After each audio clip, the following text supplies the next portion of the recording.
అనారోగ్యంతో బాధపడే రోగులకు సీఎం రిలీఫ్ ఫండ్ ఒక వరం అని కాకినాడ రూరల్ ఎమ్మెల్యే పంతం నానాజీ పేర్కొన్నారు. కాకినాడ గుడాడిగుంటలో గల కాకినాడ రూరల్ శాసన సభ్యులు పంతం నానాజీ కార్యాలయం వద్ద రూరల్ నియోజకవర్గం పరిధిలో గల ముగ్గురికి సుమారు 3,66,423 రూపాయల ముఖ్యమంత్రి సహాయ నిధి ద్వారా మంజూరు అయిన చెక్కులను కాకినాడ రూరల్ శాసన సభ్యులు పంతం నానాజీ చేతుల మీదుగా లబ్ధిదారులు గోనెల లోవరాజు, పెద్దింశెట్టి వీరబ్రహ్మం, దాసరి లక్ష్మీలకు అందజేశారు. ఈ సందర్భంగా పంతం నానాజీ మాట్లాడుతూ కూటమి ప్రభుత్వం అధికారంలో వచ్చిన తర్వాత సంక్షేమ పథకాల అభివృద్ధికి పెద్దపీట వేస్తూ గత ప్రభుత్వ పనితీరు వల్ల ఆర్థిక భారంతో ఇబ్బందులు పడుతున్నా కూడా ముఖ్యమంత్రి సహాయ నిధి ద్వారా సహాయం అందిస్తుందన్నారు. ఇప్పటి వరకు 1,60,00,000 రూపాయలు విలువ చేసే చెక్కులు ఎల్ఓసీలతో కలిపి 97 మందికి అందించడం జరిగిందని తెలిపారు.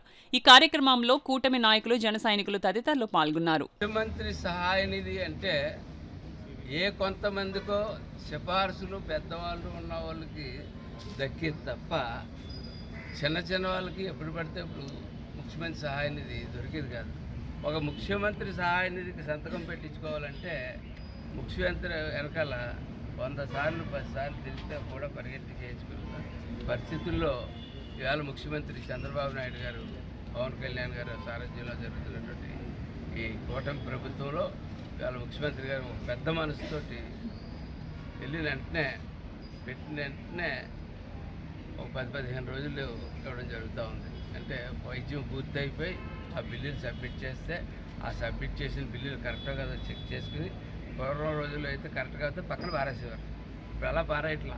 ఇప్పుడు ఏమంటున్నారంటే అది కరెక్ట్ కాదని అది తెలియజేయండి, వాళ్ళు సరైనవి పట్టుకొస్తారు, సరైన వాళ్ళకి హాస్పిటల్లో ఇవ్వకపోవచ్చు, సరైనవి పట్టుకొచ్చి వాళ్ళకి ఇవ్వండి అన్న ఒక ఆలోచనతో ముందు తీసుకెళ్తాను. అలాగే మీరు గమనించే ఉంటారు ఎల్ఓసీలు చాలా ఇప్పుడు వచ్చి ఎల్ఓసీలు కూడా చాలా ఇచ్చాం. హాస్పిటల్లో జాయిన్ అయిన వెంటనే ఆ సంస్థ ఏదైతే సంస్థ ఉందో ఆ సంస్థ ఎల్ఓసీ ఇస్తే లెటర్ ఇస్తే దాని మీద ఎల్ఓసీ ఇచ్చి తర్వాత లెటర్ ఆఫ్ క్రెడిట్ ఇచ్చి తర్వాత ఆ డబ్బు ఆ సంస్థకు పంపడం జరిగింది. గత 5 సంవత్సరాల్లో దాన్ని దుర్వినియోగం చేయడం వల్ల కొన్ని హాస్పిటల్లో కొంచెం ఎదురు రావట్లేదు. కానీ మనం హామీగా నిలబడితే ఖచ్చితంగా వస్తూ ఉన్నారు. అలా ఇప్పటి వరకు కాకినాడ రూరల్ కాన్స్టిట్యున్సీలో 119 మంది పేషెంట్స్ మన దగ్గరికి రావడం జరిగింది. అలా ఇవాళ దాకా 97 చెక్కులు ఇచ్చాం. 119 చెక్కులు కానీ 97 చెక్కులు ఇచ్చాం. ఉన్నటువంటి 20 చెక్కులు అక్కడ ప్రాసెస్లో ఉన్నాయి. అది 1-2 రిజెక్షన్లో ఉన్నాయి. ఆ రిజెక్షన్లో కూడా దానికి కావాల్సిన కాగితాలు పెట్టడం జరుగుతుంది.